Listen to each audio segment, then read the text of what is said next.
Origin: Ilocano, also known as Iloco or Iloco, is the third largest ethno-linguistic group in the Philippines. It is often spelled Ilocano or Ilocan. They live in the Ilocos region, a tiny coastal plain in the northwest Luzon, when the Spanish first arrived there in the 16th century. Location: the four provinces that make up the Ilocanos' homeland are Ilocos Sur, Ilocos Norte, La Union, and the island of Abra. The Philippines is an archipelago nation in Southeast Asia made up of numerous ethnic groups, including the Ilocano people. The Ilocano ethnic groups hail from Luzon, the northmost island in the Philippines, namely from the northwesterly coastal region known as the Ilocos region. Hey guys, did you know that the language of the Ilocano was the Austronesian language of Ilocano, also known as Ilocano and Iloco? Is a member of Malayo-Polynesian family. It is the third most extensively used language in the Philippines after Tagalog and English. The Spanish term native of and from, from plus look, Ilocano, which translates to people of the bay.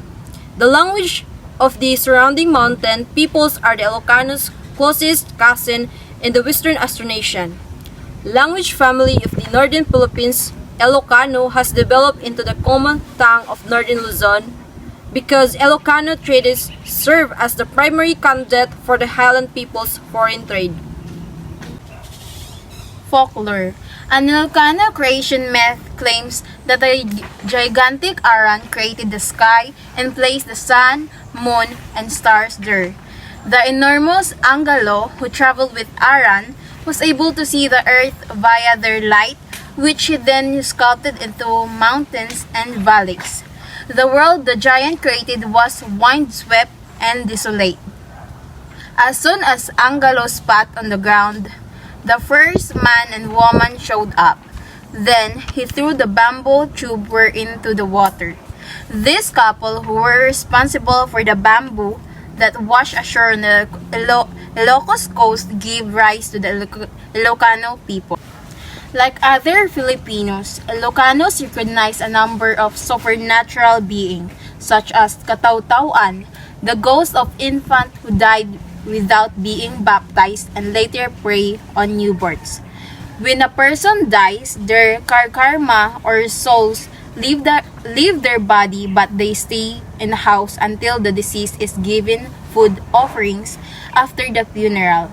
In the guise of perfume, aromas, candle odors, or unusual gust of wind, they are said to pay visit to family members who neglected to stop by the deceased hospital bed.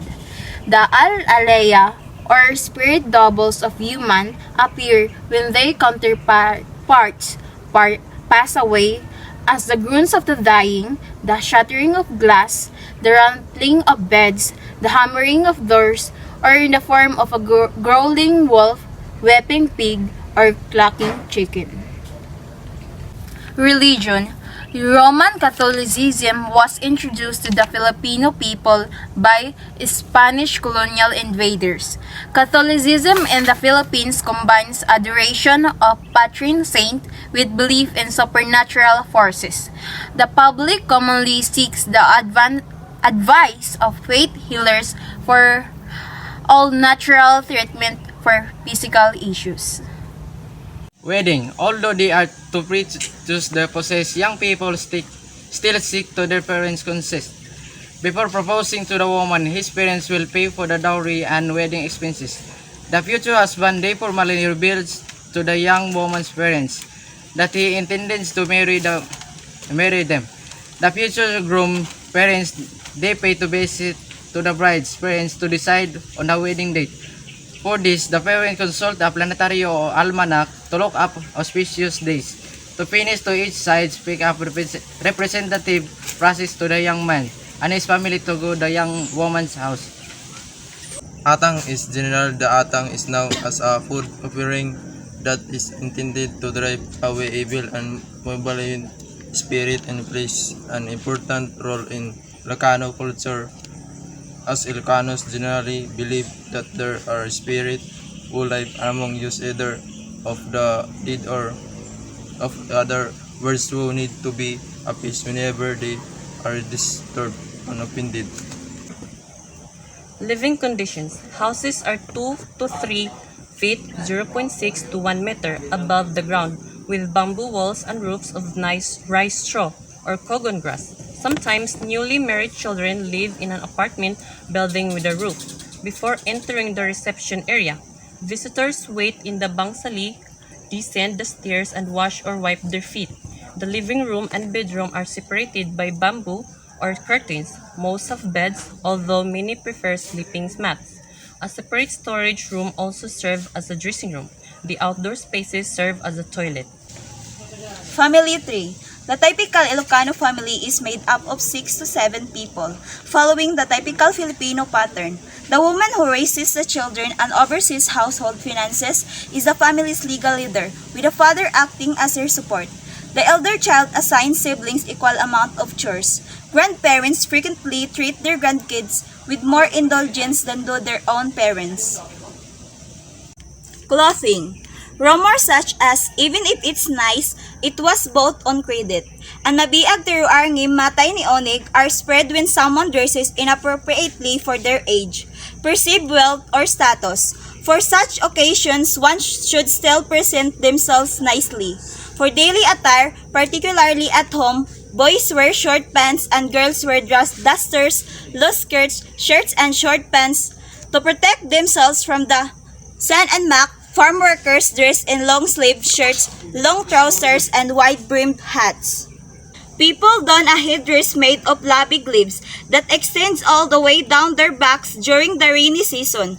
Older ladies style their hair in a band and wear it long, while males cut their hair short and use of pomade. Food. Ilocanos have a particular taste for bagoong, a salty prawn, or fish paste. Otherwise their cuisine is essentially comparable to that of the rest of the country, and regional delicacy called pinakbet has become a main story of the national diet. It can also be increased with dry or grilled fish, pig, or shrimp. It is made of eggplant, watermelon, okra, and green beans, and is cooked with bagoong tomatoes and little water.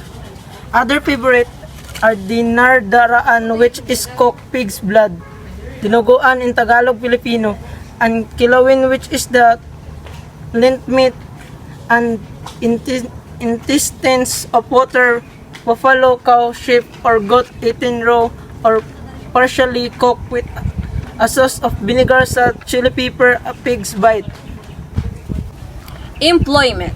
Except for those who are tenants of farms owned by urban professionals, almost all farmers who make up the majority of the population own the land they cultivate.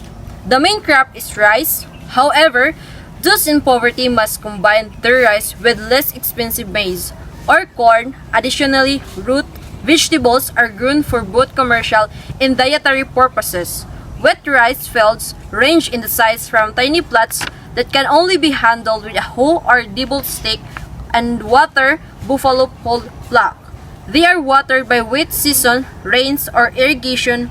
In the steppe regions positioned between the flatlands, dry rice farming is also practiced. Garlic and tobacco, two Ilocos specialties, as well as onions and vegetables, are among the crops farmed for the market. To sell these items, small-time vendors could go as far as Manila.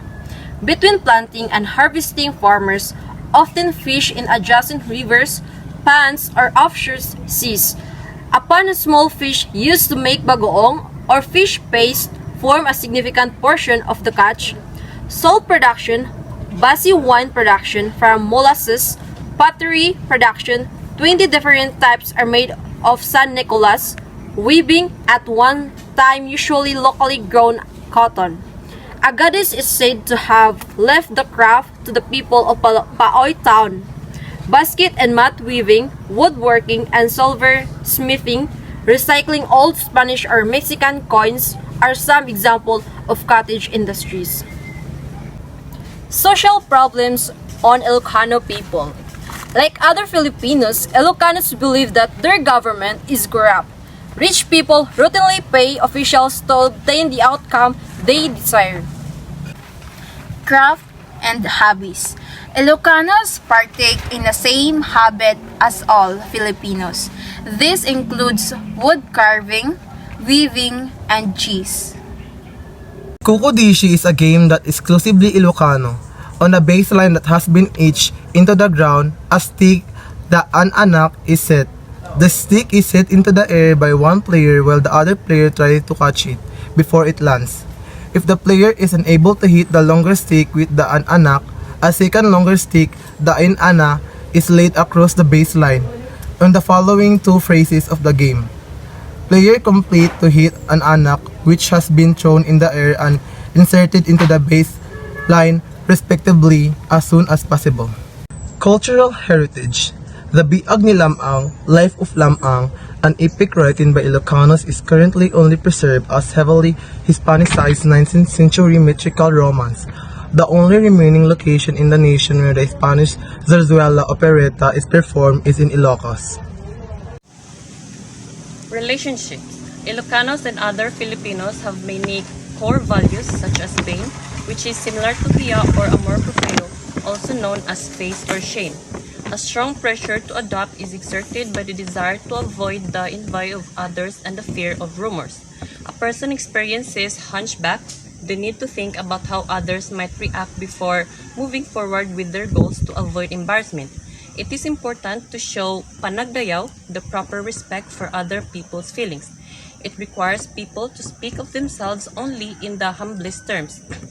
Ilocanos are group-oriented, but they also value a certain individualism. Agwayas. It is not wise to be open about your innermost thoughts to others.